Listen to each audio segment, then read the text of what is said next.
Hello, how's it going, all of you beautiful people around the world? My name is Ryan, aka say it with me, Blackbeard TCG.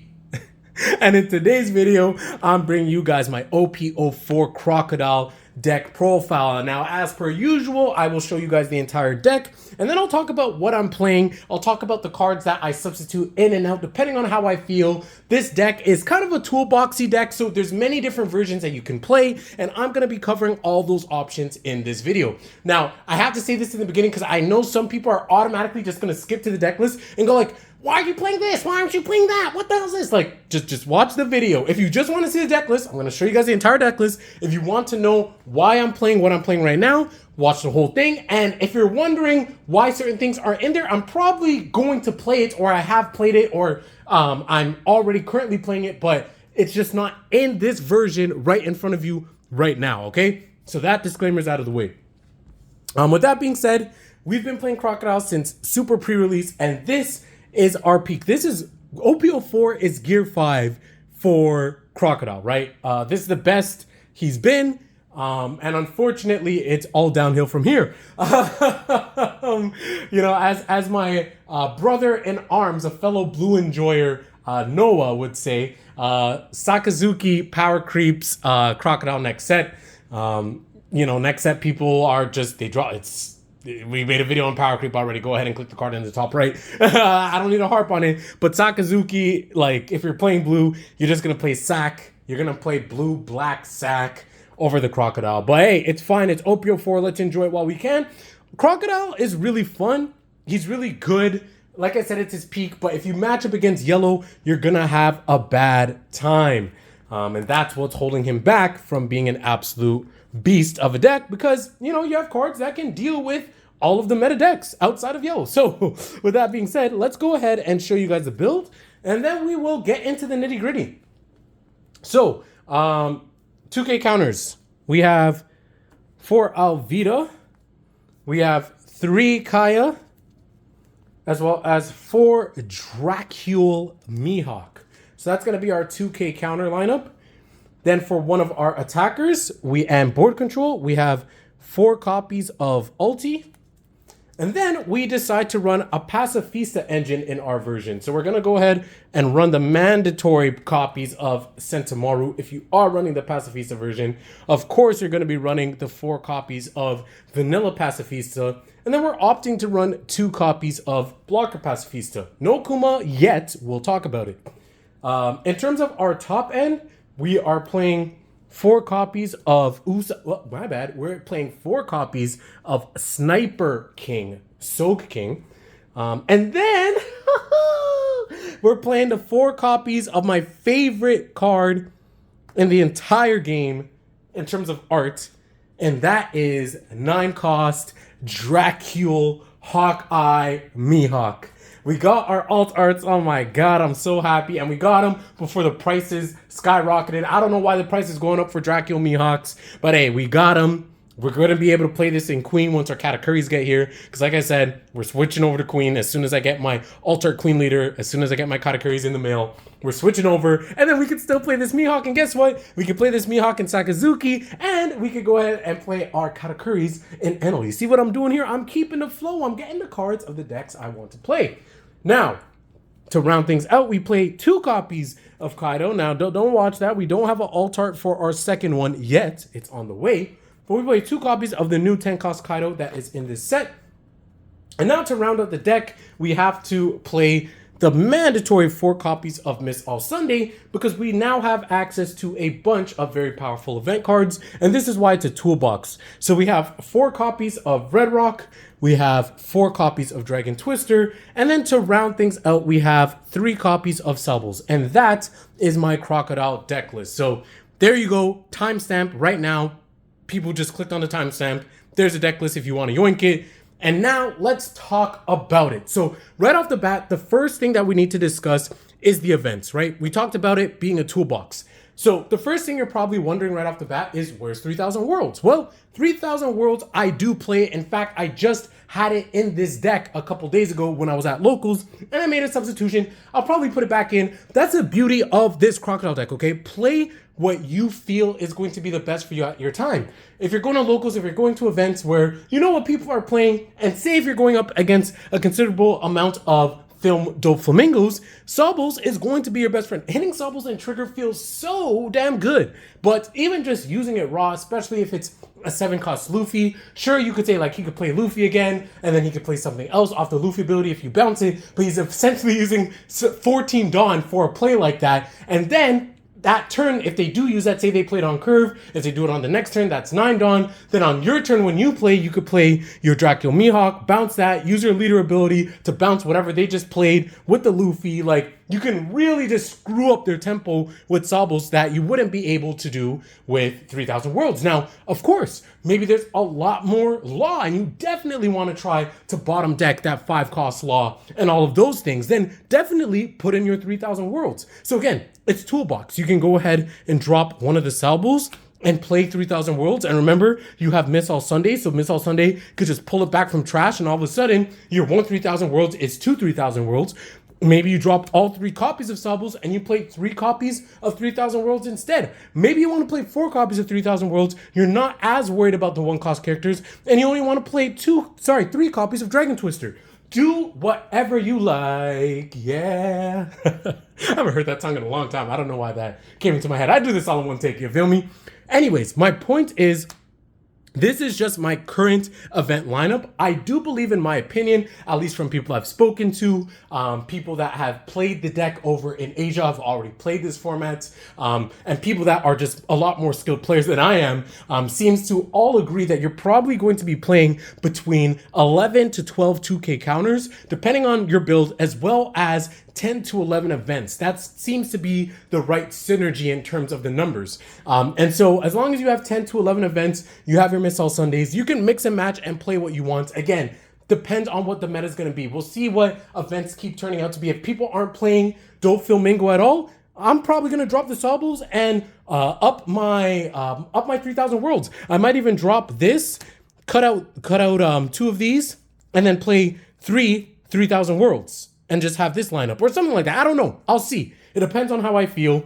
But this is just the event lineup now, because I know somebody's going to say, where's the 3000 Worlds? Okay, like it's literally like right over there across the room. I see it right now. I'm not going to walk over there because that doesn't make any sense, because I'm talking to you guys about it right now. And I don't want to waste your time. So let's keep going. Why are we playing the ulti? So ulti as well as Dragon Twister are going to be really good tools for when you're going up against Zoro and Law, right? Being able to bottom deck is really strong. Being able to disrupt your opponent early game is very powerful, especially if you're going up against Law and say you have an ulti, a Dragon Twister, and a Red Rock. I don't see how you lose the game. If you're playing 3000 Worlds, you can even substitute that for 3000 Worlds, Red Rock, and ulti. I really don't see how you lose at that point, right? It's just really, really good disruption. Obviously, it's good against Zoro as well, and so that's why I play it. However, here's the thing. If you are playing 3000 Worlds and you're deciding to max out on copies of your Dragon Twister, I do see the valid argument of just dropping the 4 copies of ulti in general. Because obviously, ulti is going to be there to try to help you against Zoro, but then also against Law. But if you're going up against Law and you're worried about Law, you're like, okay, I already have my Dragon Twisters. That should help me against Law in terms of trying to mitigate his board. Now I can go ahead and play copies of what's that card called? 3000 Worlds. That will help me with my 5-cost Laws in addition to my Red Rock. And all of a sudden, now we have 4 open slots. So what can you do with those 4 open slots? Now you can play Bartholomew Kuma. So Bartholomew Kuma, if you guys don't know from OP-01, when he gets KO'd, you can play 1 Pacifista from your hand, meaning that you could play any of your regular Pacifistas or blocker Pacifistas out of hand once he gets KO'd, and it's a blocker with 5000 power. So you can freely swing with him, and then if he dies, you get to play out a Pacifista for free. It's a really, really nice value. It feels really good, and that is something that I have also been playing. I don't have it in this version right now, but it is completely viable. It is very good, and I highly recommend you guys try it. If you don't want to play the ulti, drop the 4 copies of ulti, and you can very easily slot in 4 copies of Bartholomew Kuma, slot in 3 copies of 3000 Worlds, and you're feeling good. If you want to keep the Sobbles, you can also keep the Sobbles as well. Again, if you're worried about the Doflamingo, or again, I don't need to keep harping on it, but I'll say it one last time because I know somebody's going to say it in the comments. You can toolbox it. You can play 2 copies of this, 1 3000 Worlds. Do whatever you want with the events. Just play some OP disruption events, okay? So that is one change that you can do with the ulti right off the bat. Now you're probably also saying, what about the Doflamingo, the 3-cost 4000 power blocker that lets you search your top 5? In my opinion, I hate that card. I don't like the card art. If I want to max rare the deck or high rare the deck and I get the alt art, I think the alt art is one of the ugliest looking arts in the entire game. But in all seriousness though, for me, I don't feel like I need it. And when I look at some of the other Crocodile lists that have already seen success over here in North America, but then also have seen success over in Asia, some of the lists aren't playing it at all. And once I dropped it and I decided to play a little bit more controlled in terms of the ulti or with the Bartholomew Kumas, I liked it a ton more because Bartholomew Kuma can at least be an attacker, and then he's very high value when you're able to drop your pacifistas, right, when he dies. Ulti adds that board disruption that we just discussed. The value of your Doflamingo is just to arrange your top 5. So if that's what you're really looking for, then you can play it. It's a blocker as well, of course. So, but again, it's like, would you rather have that or would you rather have Kuma? Because in my mind, if I'm gonna play that with this build that I'm running right now, I would much rather play the Kuma over the Doflamingo, if you see what I'm saying. Now, of course, there's an argument to say, well, Ryan, you're running the Pacifista engine, you're running Sentomaru. Don't you definitely want to see Sentomaru, especially if you're going up against yellow? And to that, I would say, you are correct. But what I'm going to do is I'm just going to hard mull and pray. I'm just going to mulligan every single game. I don't see Sentomaru. If I'm going up against yellow, if they get Thunderbolts, I'm going to cry and just scoop. But no, seriously, in all seriousness, I'm a really big fan of either playing the ulti or dropping the ulti and playing Bartholomew Kuma over the Doflamingo. So if you guys are wondering why I don't run the Doflamingo, that is the reason why. Am I going to change and maybe decide to play the Doflamingo? With this current setup, I will not. Top end, I think it's straightforward, right? You got to play the Soul Kings. You got to play the Mihawk. The curve is just so delicious. It's just so nice when you're going first. And then I decide to only play 2 copies of Kaido. You can play 3 copies. You could definitely play 3 copies of Kaido if you want. Like I said, you could drop one of the events, play a Kaido. You could drop maybe one of the other cards as well, depending on your ratios. Maybe, I don't think you'd want to drop a 2K counter. You could see what you want to do, right? But for me personally, I like 2 because I have found 3 to be too cloggy for me. I've been in situations where I just see 2 and I just don't want to see 2. Sometimes it's nice if you can get 2 Kaidos off, like you won the game basically, right? Like the board control is just disgusting. But more often than not, you probably don't need to play that second Kaido, and you can then use that Tendon to distribute and do other things, try to control the board a little bit more, try to go for lethal plays and all of those things, right? So I'm completely fine with 2, but there is a world to play 3. I would never play 4. I wouldn't play 4 of it like the Mihawk or like the Soul King. I think 2 to 3 is a nice solid number. In terms of the 2K counters, my friends, just play whatever 2K counters you want. There's Sasuke in this set. I could see people making arguments like, oh, you need to play Sasuke because he's 2K counter. He could potentially be an attacker, but then on top of that, he can allow you to mull. In my opinion, I'm shit, okay? And when I say I'm shit, I mean I want to be blinged out. And when I say I want to be blinged out, I'm trying to get 4 winner Dracula Mihawks, and I want to play the 4 Mihawks. I got the box topper Alvidas, and then Kaya is rare. So last time I checked, Sasuke... Actually, wait, hold on. Is Sasuke rare? I might be contradicting myself. If Sasuke's the same rarity as Kaya, then you know what? I don't know. You guys let me know in the comment section below. You feel me? Let me know in the comment section below. I'll probably check after this video anyways. I'm sure you guys will tell me that I'm an idiot and that Sasuke is rare and it doesn't matter. But go ahead and play whatever 2K counters you want. The way I look at it is if you're playing Sasuke and you have to mold in and you're playing 4 Dawn for that, that's tough. That's tough, my guy. That is tough. But with that being said, I like to play the 11 2K counters. You can bump it up to 12, but again, you got to play around with your ratios and see what works for you. Outside of that, I don't really think that there's much more to discuss in terms of what else you can play.